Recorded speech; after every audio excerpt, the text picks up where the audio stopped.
오늘은 4월 29일 현재 시각은 4시 10분 5시에 만날게요. 카를로 로벨리의 시간은 흐르지 않는다.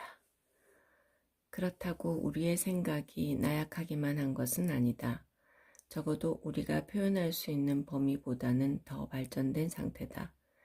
세상은 바뀜으로 몇 세기만 지나면 악마와 천사, 마녀들이 우리의 원자와 전자기파를 재구성해 줄 것이다. 버섯 몇 그램만 있으면 모든 현실이 우리 눈앞에서 녹아 완전히 다른 형태로 재구성될 것이다.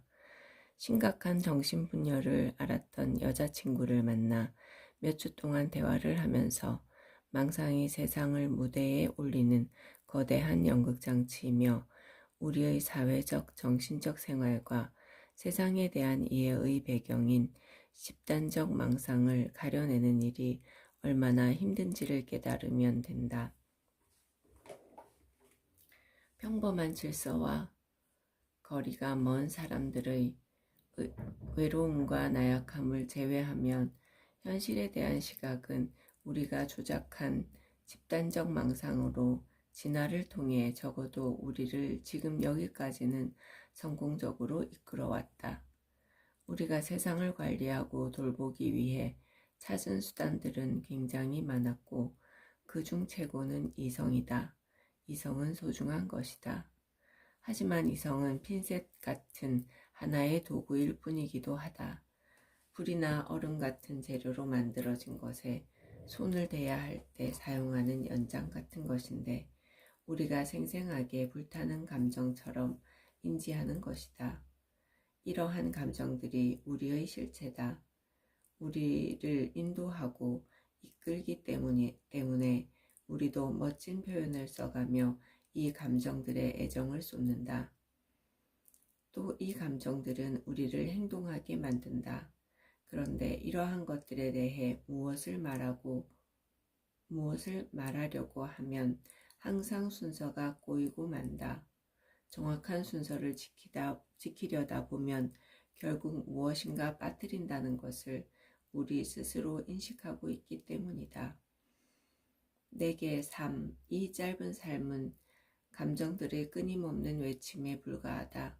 이 외침은 우리를 이끌어 하나님의 이름 안에 정치적 신념에 우리를 안심시키는 의식 안에 가두어 결국 정리된 상태로 아주 거대한 사랑 안에 머물게 한다. 결론적으로 아름답고 찬란한 외침인 것이다. 이 외침은 때로 고통이 되고 때로는 노래가 된다. 아우구스티누스에 의하면 이 노래는 시간에 대한 인지이다. 이 노래는 시간이고 그 자체가 시간의 시작인 베다의 장가이다. 베토벤의 장음 미사곡 중 베네딕투스에서 바이올린 곡은 순수한 아름다움과 순수한 절망, 순수한 행복을 표현한다. 그 속에서 숨을 가다듬으며 가만히 멈춰 있으면 신비로운 감각의 원천을 느낄 수 있다. 시간의 원천도 바로 이것이다. 잠시 후 곡이 잦아들면서 멈출 것이다.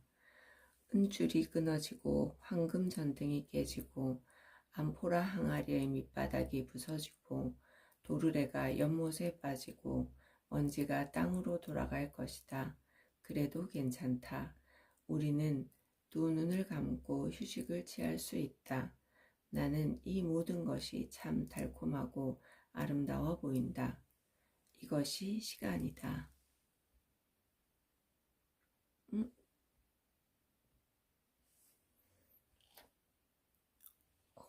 다 읽었네요. 그러면 다음 시간에는 이기적인 유전자를 읽겠습니다.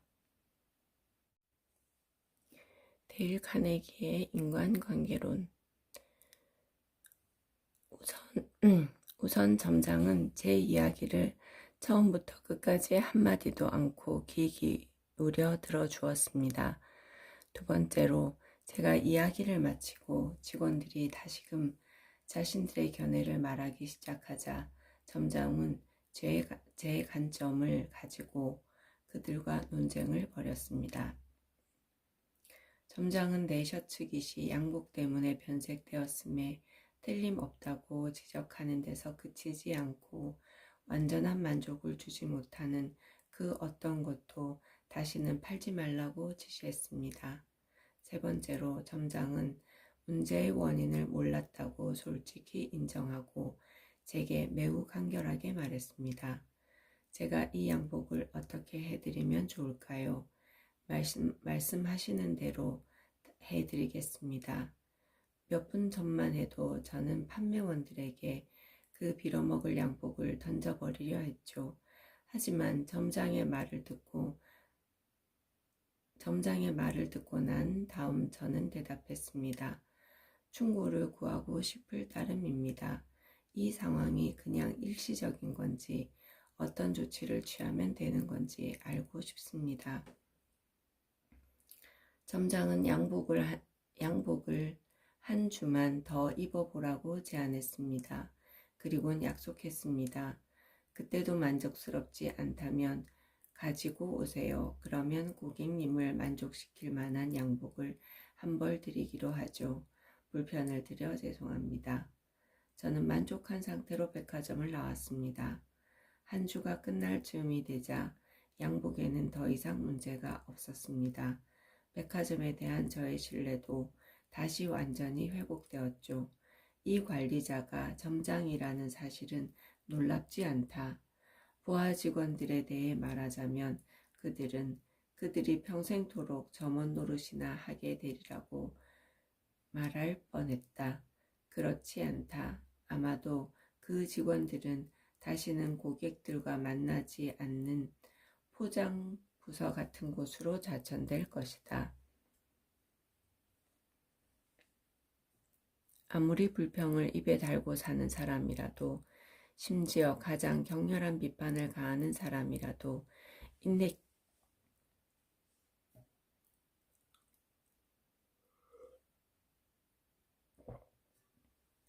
인내심 있게 공감하며 귀 기울여 들어주는 사람 앞에서는 누그러지기 마련이다.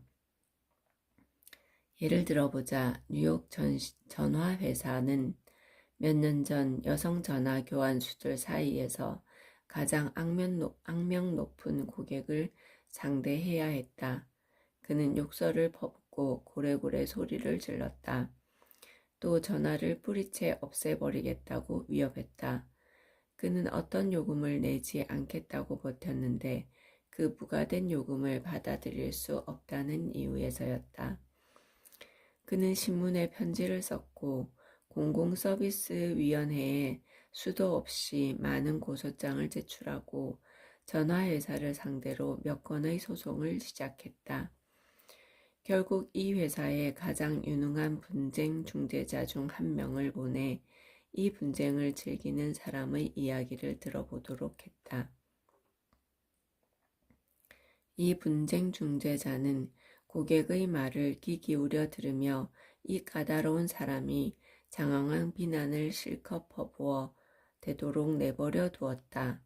그의 말을 듣고 그래요 라고 말하고 그의 불만에 공감해 주었다. 그 사람은 쉬지 않고 떠들어댔고 저는 들었습니다. 거의 3시간 동안을요. 이 분쟁 중재자는 내 강의에서 자신의 경험을 들려주며 말했다. 그 다음에도 다시 가서 그의 말을 더 들어주었죠. 4번 인터뷰했어요. 4번째 인터뷰가 끝나기 전에 저는 그가 만든 단체의 일원이 되었죠. 단체의 일원은 전화가입자 보호연합이었어요. 저는 지금도 그 단체 회원이에요. 제가 알기로 그 사람 말고는 제가 유일한 회원이지만요. 인터뷰 중에는 그 사람의 이야기를 귀 기울여 듣고 공감해 주었지요. 그 사람은 이전에는 전화회사 사람하고 그런 식으로 이야기를 나눠본 적이 없었다고 했습니다. 그는 거의 우호적이라고 할 수 있을 정도까지 변했어요. 심지어 첫 번째 인터뷰 내내 처음 그 사람을 찾아가는 계기가 되었던 문제에 대해 언급조차 하지 않았어요. 그 두 번째에도 세 번째에도 마찬가지였어요. 네 번째 인터뷰 후 저는 사건을 완전히 종결했어요. 그는 모든 요금을 다 냈고 전화 회사와 갈등을 벌이게 된 후 처음으로 공공서비스위원회에 제출한 고소를 취하했습니다.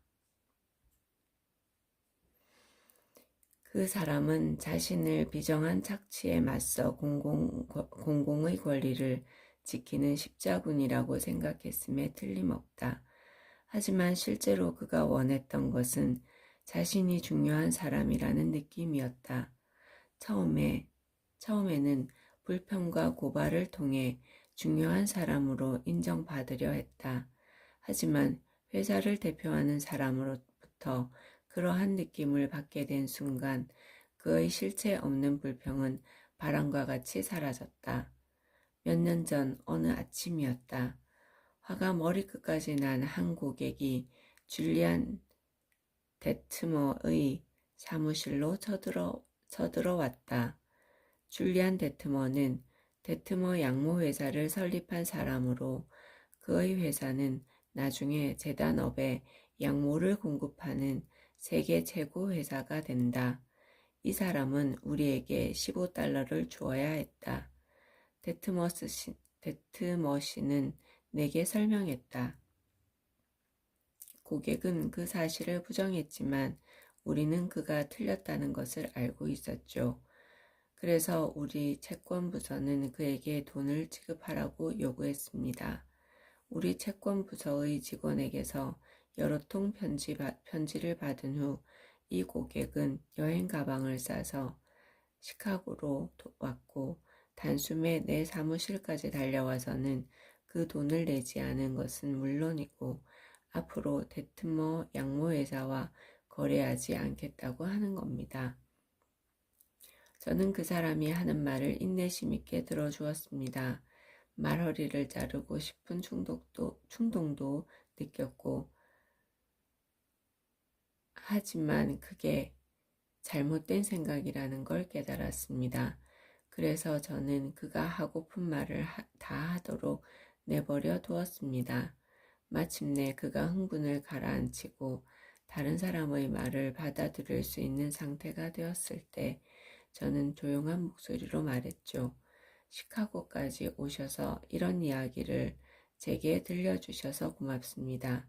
제게 엄청난 도움을 주셨습니다. 우리 채권부서가 고객님을 화나게 만들었다면 다른 고객들도 화나게 만들었을 수 있습니다. 그건 정말 심각한 일이죠. 고객들이 말씀하시는 것보다 더 열심히 들을 준비가 되어 있습니다.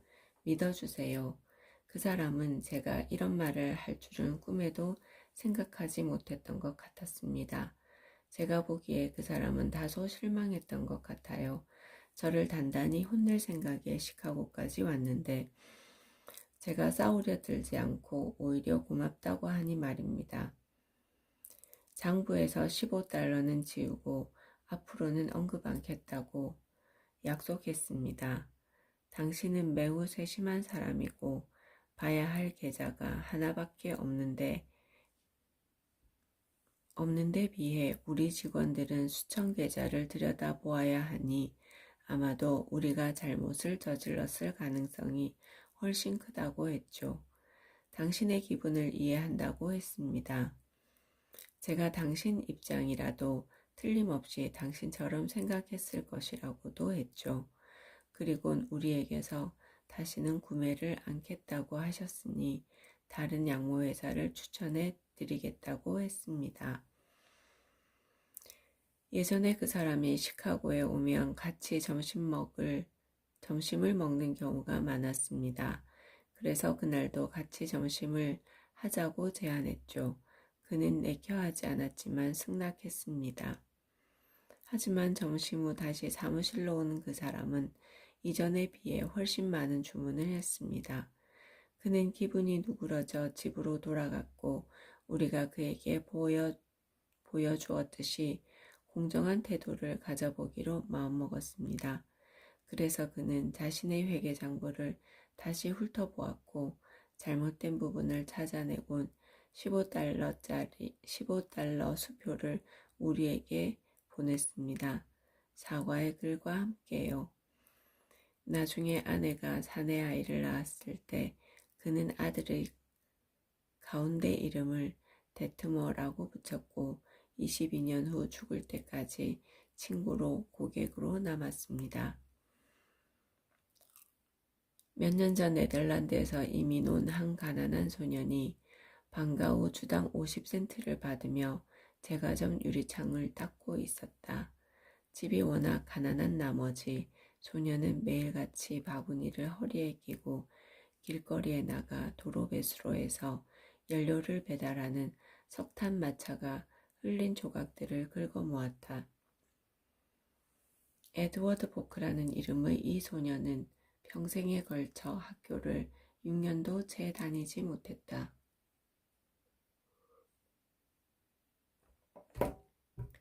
하지만 그는 결국 미국 언론계 역사상 가장 성공적인 잡지 편집자가 되었다. 어떻게 그렇게 할 수 있었을까? 말하자면 길다. 하지만 그가 어떻게 시작했는지는 간단하게 말할 수 있고 그는 이 장에서 말하고 있는 원리를 이용하며 시작했다. 보크는 13세에 학교를 그만두고 웨스터 유니온의 사원이 되어 주당 6달러 25센트를 받으며 일했다. 하지만 그는 한시라도 배움에 대한 생각을 포기한 적이 없었다. 그는 독학을 시작했다. 보크는 차비를 아끼고 점심을 걸러가며 돈을 모아 미국 전기를 샀다. 그리고 당시로는 듣도 보도 못한 행동을 했다. 그는 유명인사들의 전기를 읽고 난 후 그들의 어린 시절에 대해 더 해줄 말이 없느냐고 묻는 편지를 보냈다. 보크는 다른 사람의 이야기를 잘 듣는 사람이었다. 그는 유명인사들에게 자신들에 대한 이야기를 들려달라고 했다. 당시 대통령에 출마했던 가필드 장군에게는 한때 운하에서 배를 견인하는 직원으로 일했던 경험이 있다는 게 사실이냐고 물었다. 가필드는 그에게 답장을 보냈다. 그랜트 장군에게는 어떤 전투에 대한 질문을 던졌다.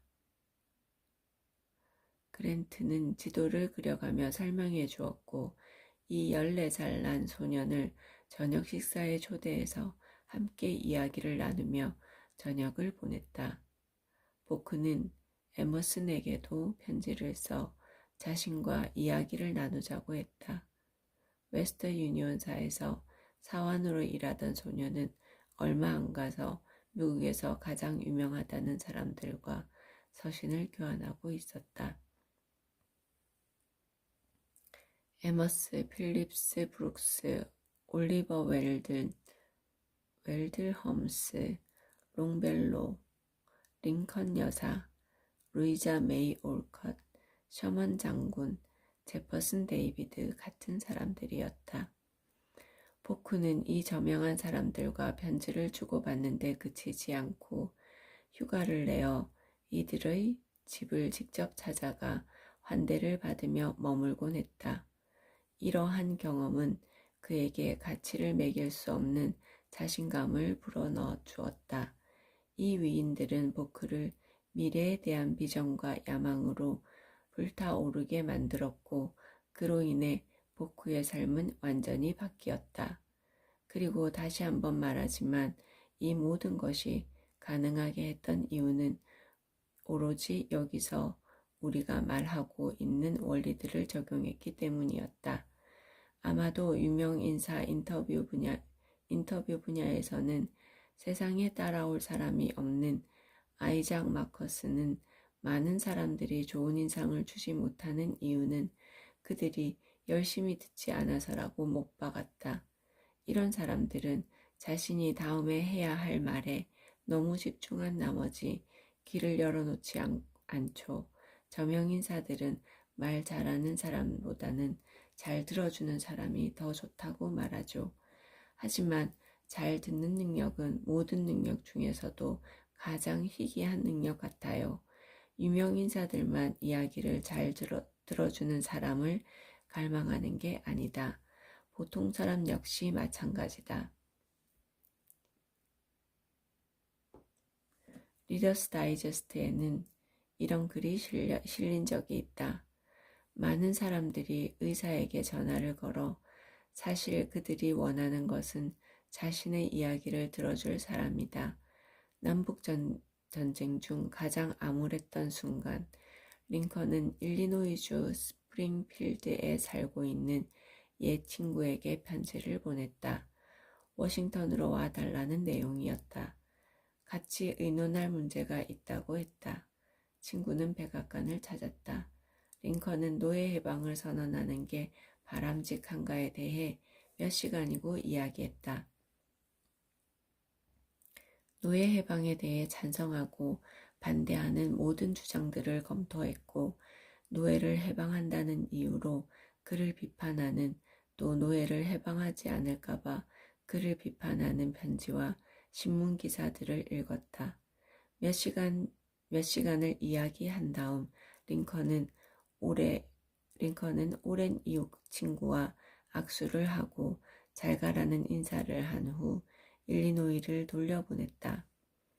링컨은 옛 친구의 의견은 묻지도 않았다. 모든 이야기는 링컨 혼자 다 했다. 그게 그의 머리를 맑게 해주었던 것 같다. 대통령은 이야기를 한 다음 훨씬 편해 보였어요. 옛 친구가 말했다. 링컨은 충고를 바랐던 것이 아니다. 그는 단지 자신의 모든 것을 털어놓을 수 있는 우호적으로 자신의 이야기를 공감하며 들어주는 사람이 필요했던 것이다. 공경에 처할 때마다 우리가 원하던 것은 바로 그것이다. 화가 솟구친 고객들이 원하는 것도 바로 그것이고 불만을 가진 직원도 마음을 다친 친구도 모두 그것을 원한다. 사람들이 당신을 피하고 당신 모르게 당신을 조롱하고 심지어 경멸하게 만드는 방법을 알고 싶다면 그 비결을 알려주겠다. 절대로 다른 사람의 말을 오래 듣고 있지 마라. 끊임없이 당신에 대한 이야기를 늘어놓아라. 다른 사람이 말하는 동안 어떤 생각이 떠오르면 그 사람의 말이 끝나기까지 기다리지 마라. 그 사람은 당신보다 똑똑하지 못한 사람이다. 왜 다른 사람의 한가로운 수다나 들으며 시간을 낭비해야 하는가? 바로 치고 들어가 도중에 말허리를 끊으라. 이런 사람들을 알고 있는가? 불행하게도 나는 알고 있다. 놀랍게도 이 중 몇몇은 사교계의 명사다. 사교계의 명사다. 지겨운 사람들, 이들은 모두 지겨운 사람들이다. 자신의 잘난 맛에 중독되어 있고 자만에 취해 있는 지겨운 사람들.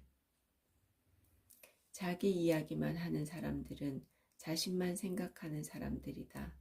콜롬비아 대학 총장 니콜라스 머레이 버틀러 박사는 말했다. 자신만 생각하는 사람은 배울 가망이 없는 사람들이다. 아무리 많은 교육을 받았더라도 배움이 없는 사람들이다. 그래서 여러분들이 대화를 잘 하는 사람이 되기 원한다면 다른 사람들의 이야기를 열심히 듣는 사람이 되어야 한다. 찰스 노셈리 여사가 말하듯 관심을 받고 싶으면 먼저 관심을 가져라. 다른 사람이 좋아하며 대답할 만한 질문을 하라. 그 사람에게 자신과 자신의 업적에 대해 말해달라고 하라. 당신과 이야기를 나누고 있는 사람은 당신과 당신의 문제보다도 당신과 당신의 문제보다는 자신과 자신의 욕구, 자신의 문제에 100배는 더 관심이 있다는 사실을 기억하라. 그의 충치는 100만 명의 사상자를 낸 중국의 기근보다 훨씬 중요한 문제이다. 그의 목에 난 동기는 아프리카에서 일어난 40건의 지진보다 더 중요하다. 다음에 누군가와 대화를 시작할 때 이를 기억하라. 따라서 다른 사람들이 당신을 좋아하도록 만들고 싶다면 네 번째 규칙은 다음과 같다. 규칙 4. 잘 듣는 사람이 되어라. 다른 사람들이 자신에 대해 이야기하도록 만들어라.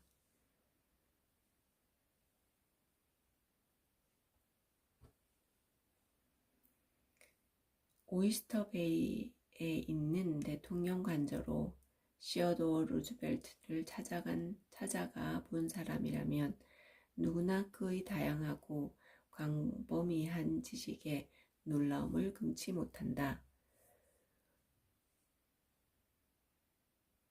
가말리엘 브래드포드는 이렇게 말했다. 주제가 카우보이든 루즈벨트 자신이 이끌던 기병대든 뉴욕의 정치인 혹은 외교관이든 간에 루즈벨트는 할 말이 있었다. 이런 일이 어떻게 가능했을까? 대답은 간단하다. 방문객이 찾아올 때마다 루즈벨트는 그 전날 자신을 찾아오는 사람이 특히 관심을 가지고 있을 만한 주제를 공부하느라 밤을 새다시피 했다. 모든 지도자들은 루즈벨트도 어떤 사람의 마음으로 가는 왕도는 그 사람이 가장 소중하게 생각하는 것에 대해 이야기하는 것임을 알고 있었기 때문이다. 예일대에서 문학을 가르치던 상냥한 윌리엄 라이언 펠프스는 일찍이 이 교훈을 알게 되었다. 그는 자신의 논문 인간의 본성에서 이렇게 말했다. 8살 때 후서토닉 강가 스트랫퍼드에 있는 리비 닌슬리 고모 집에서 주말을 보낸 적이 있다. 한 중년 남성이 어느 날 저녁 찾아왔다. 고모와 정겹게 토닥거린 다음에 내게 관심을 보여주었다. 당시에 나는 보트에 미쳐 있었다. 그분은 정말 재미있게 그 주제에 대해 나와 이야기를 나누었다. 그분이 가시고 난 후 나는 그분에 대한 인상을 쏟아냈다. 대단하신 분이다. 정말 보트에 관심이 많으신 분이구나.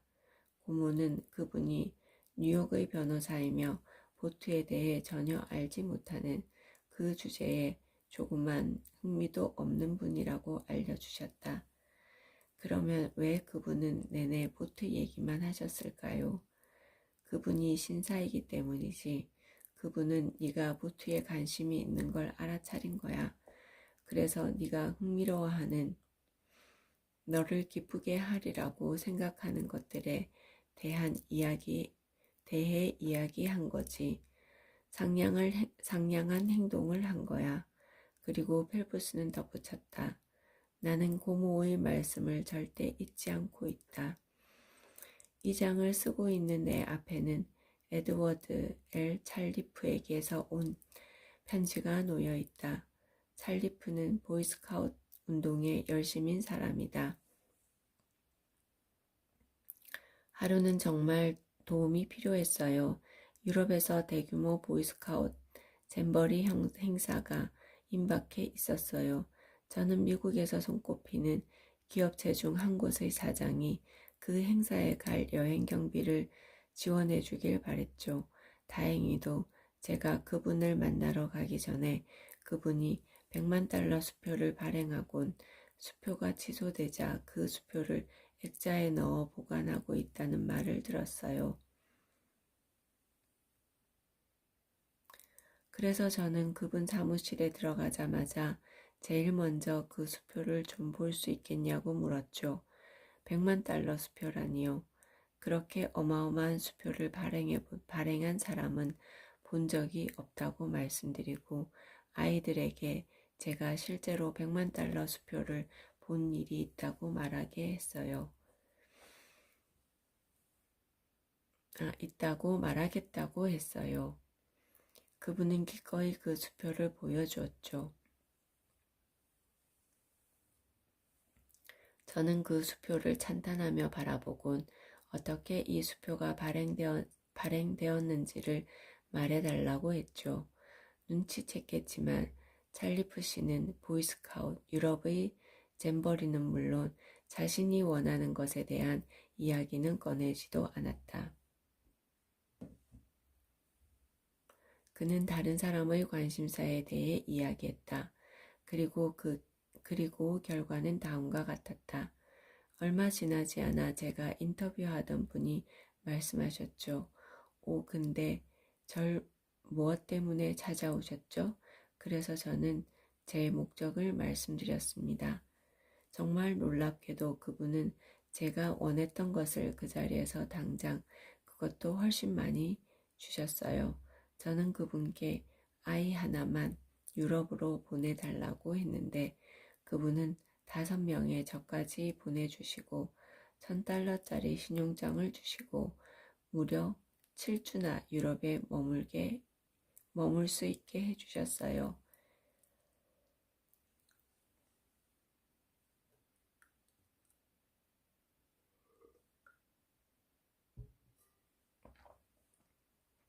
게다가 유럽에 있는 지사장들에게 소개장을 써주셔서 그분들이 우리를 돌봐주셨고 친히 파리까지 오셔서 우리를 구경시켜 주셨어요. 그리고 그 다음부터 계속해서 저희 아이들 중 부모가 안 계신 아이들 몇몇에게 일자리를 주시고 있고요. 우리 그룹에서 여전히 활발한 활동을 하고 계시죠. 저는 알고 있습니다. 그의 관심사를 몰랐더라면 먼저 그 주제로 분위기를 띄우지 않았다면 지금보다 그에게 다가가기가 10배는 더 어려웠을 겁니다. 이 소중한 방법이 비즈니스에도 적용될 수 있을까? 한번 알아보자.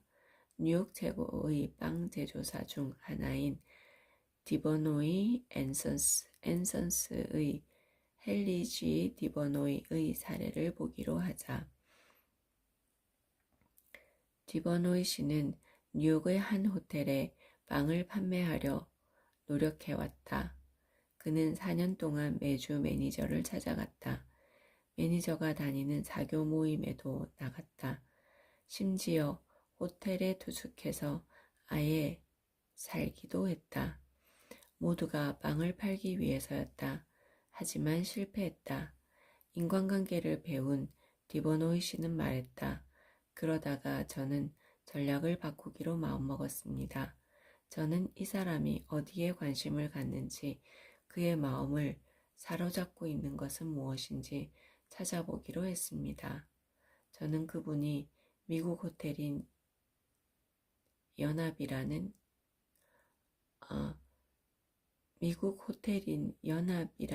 호텔 경영자들의 모임에 나간다는 것을 알게 되었습니다.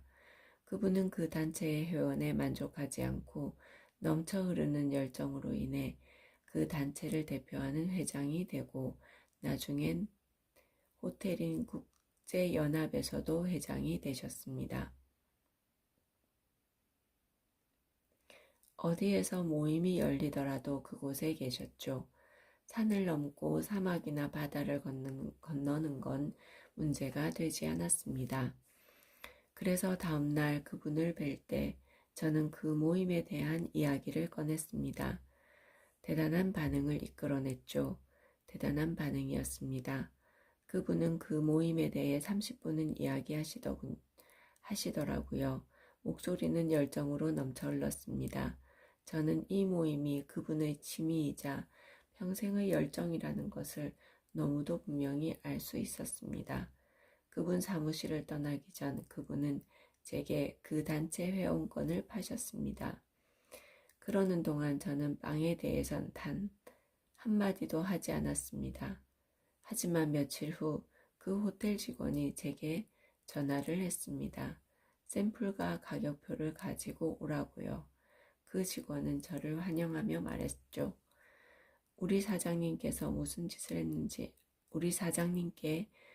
짓을 했는지는 알 수 없지만 사장님은 확실히 당신에게 넘어간 것 같아요. 생각해보세요. 4년 동안이나 그분을 쫓아다녔죠. 그분 호텔에 빵을 납품하려고요. 아마 지금도 그러고 있었겠죠. 그분이 어디에 관심이 있고 어떤 이야기를 좋아하는지 알아내려 애쓰지 않았다면 말입니다. 따라서 다른 사람이 당신을 좋아하게 만들고 싶다면 5번째 규칙은 다음과 같습니다. 다른 사람의 관심사에 맞춰 이야기하라. 4년 동안이나 쫓아다녔는데 관심사를 알아내는 건 정말 이런 노력이 필요해야 상대방이 저를 좋아할 수 있겠네요. 나는 뉴욕 8번대로의 33번가 우체국에서 등기 우편을 보내려고 줄을 서 있었다. 등기 직원은 자신의 일에 실증이 난 사람처럼 보였다. 편지에 무게를 달고 우표를 주고 잔돈을 거슬러주고 영수증을 발행하는 단조로운 작업이 되풀이되는 일이다. 그래서 나는 생각했다. 저 친구가 나를 좋아하도록 만들어 봐야겠어.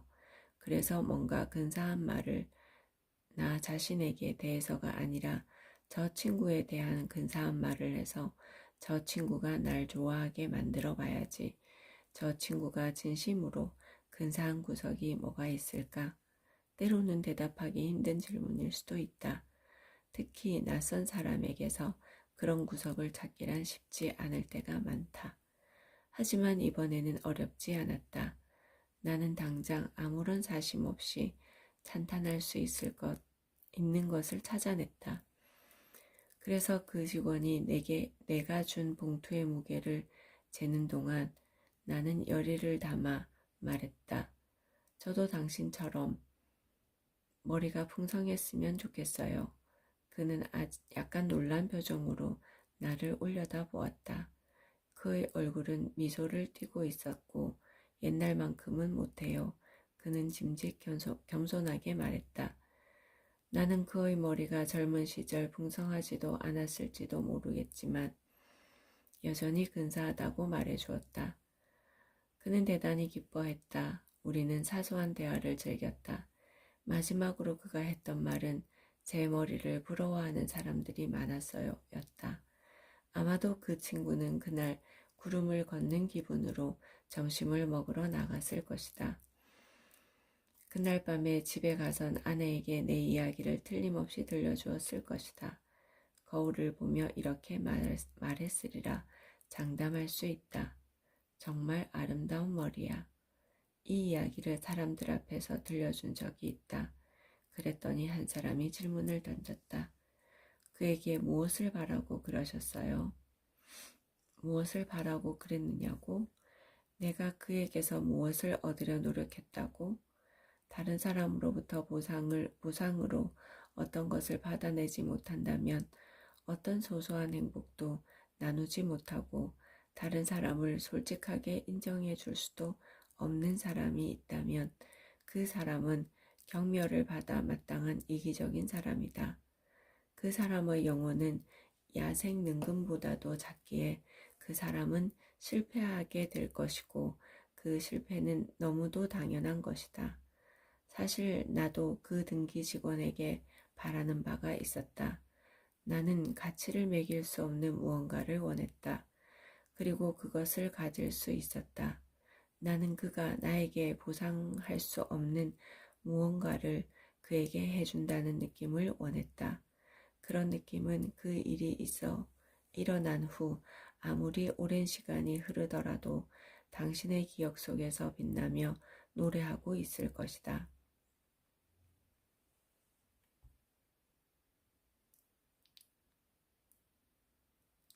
오늘은 여기까지 읽을까요? 안달나게 끝나는 곳이어서. 그리고 시간은 흐르지 않는다가 끝나고 이기적인 유전자를 내일부터 읽으려고 했는데 제가 5월 1일부터 5월 11일까지 캐나다를 갔다 올 예정입니다. 그래서 4월 30일인 내일은 이기적인 유전자를 읽으면 한달락이 어쨌든 이기적인 유전자를 여행 갔다 와서 읽을까 지금 생각이 드네요. 그래서 내일은 여행 갈 준비도 좀 하고 5월 12일 날부터 다시 읽겠습니다.